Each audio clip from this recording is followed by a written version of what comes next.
ಚಕ್ರವರ್ತಿಗಳಿಗೆ ತುಂಬಾ ನಿಷ್ಠೆಯಿಂದ, ನಿಯತ್ತಿನಿಂದ, ವಿಧೇಯತೆಯಿಂದ ಮತ್ತು ಅವ್ರು ನೆನಪಾಗಬೇಕಾದದ್ದು ಅವರ ವೀರಗುಣಕ್ಕೆ, ಶೌರ್ಯಕ್ಕೆ, ಪರಾಕ್ರಮಕ್ಕೆ. ಇದೆಲ್ಲಕ್ಕೂ ಕೆಂಪೇಗೌಡರು ಒಂದು ಐಕಾನ್ ಮತ್ತು ದಕ್ಷಿಣ ಭಾರತದ ಬಹಳ ಪ್ರಬಲವಾದ, ಬಹಳ ದೊಡ್ಡ, ಬಹಳ ದಿವ್ಯ ದರ್ಶನವುಳ್ಳ ದೊರೆಗಳು.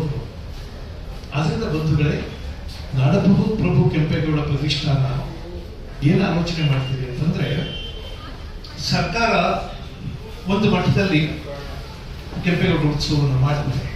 ಅದು ಸರ್ಕಾರದ ಕರ್ತವ್ಯ, ಸರ್ಕಾರ ಹಾಗೆ ಘೋಷಿಸಿಕೊಂಡಿದೆ, ಮಾಡ್ತಾ ಇದೆ. ಸರ್ಕಾರದ ಹೊರಗೆ ಸರ್ಕಾರಕ್ಕೆ ಇರುವಂತಹ ಶಕ್ತಿ ಮತ್ತು ಮಿತಿಗಳು ನಮಗಿರೋದಿಲ್ಲ. ನಾವು ಎಲ್ಲಿಗೆ ಬೇಕಾದರೂ ವ್ಯಾಪಿಸಿಕೊಳ್ಳಬಹುದು.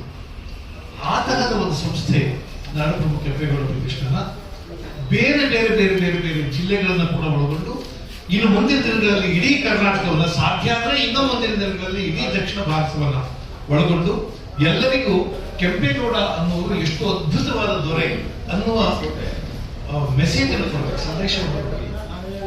ಅದರ ಜೊತೆಗೆ ಬಹಳ ಮುಖ್ಯವಾದದ್ದು, ಬೆಂಗಳೂರು ಈಗ ಒಂದು ಕಾಸ್ಮೋಪಾಲಿಟನ್ ಸಿಟಿ, ಒಂದು ವೈಶ್ವಿಕ ನಗರ, ಇಡೀ ವಿಶ್ವದಲ್ಲಿ ಪ್ರಧಾನವಾದ ನಗರ. ನಾನು ಯಾವಾಗಲೂ ಹೇಳ್ತಿರ್ತೀನಿ, ನಮ್ಮ ದೇಹ ಪ್ರಮಾಣಬದ್ಧವಾಗಿ ಬೆಳೀಬೇಕು. ನಮ್ಮ ಬೆಳವಣಿಗೆ ಆಗ್ತಿದ್ದ ನಮಗೆ ವಯಸ್ಸಾಗ್ತಿದ್ದಂಗೆ ಯಾವ್ಯಾವ್ದು ಎಷ್ಟೆಷ್ಟು ಬೆಳಿಬೇಕೋ ಅಷ್ಟು ಬೆಳಿಬೇಕು.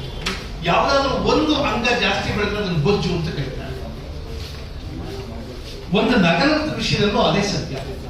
ನಗರ ಹೇಗೆ ಬೆಳಿಬೇಕು ಅನ್ನುವಾಗ ನಗರವನ್ನ ಬೆಳೆಸುವ ಜವಾಬ್ದಾರಿ ಉಳ್ಳವರು ಅದರ ಸ್ಪಷ್ಟವಾದ ಪರಿಕಲ್ಪನೆ ಇಟ್ಕೋಬೇಕಾಗುತ್ತೆ. ಆ ನಗರದಲ್ಲಿ ಬಹಳ ಮುಖ್ಯವಾಗಿ ಏನೇನಿರಬೇಕು, ಇಲ್ಲದೇ ಇದ್ರೆ ಬಂದವರು ಬರೀ ಲಾಭಕ್ಕೆ ಬರೋದು, ಲಾಭ ಮಾಡ್ಕೊಳ್ಳೋದು, ಹೋಗೋದು ಅಲ್ಲ. ನಗರ ಅನ್ನೋದಲ್ಲ, ಇದು ವಾಸಸ್ಥಾನ. ಎಷ್ಟೋ ಜನಗಳ ಭಾವಕೋಶ ಇದು, ಎಷ್ಟೋ ಜನಗಳಿಗೆ ಈ ನೆಲ ಪೂಜ್ಯ, ಇದೆಲ್ಲ ಭಾವವೂ ಬರಬೇಕು. ಒಂದು ಸಿಟಿ ಅಂದ್ರೆ ಆ ನೆಲದಲ್ಲಿ ನಿಂತವ್ರಿಗೆ ಈ ನೆಲ ನಮ್ಮದು ಅಂತ ಅನಿಸ್ತದೆ.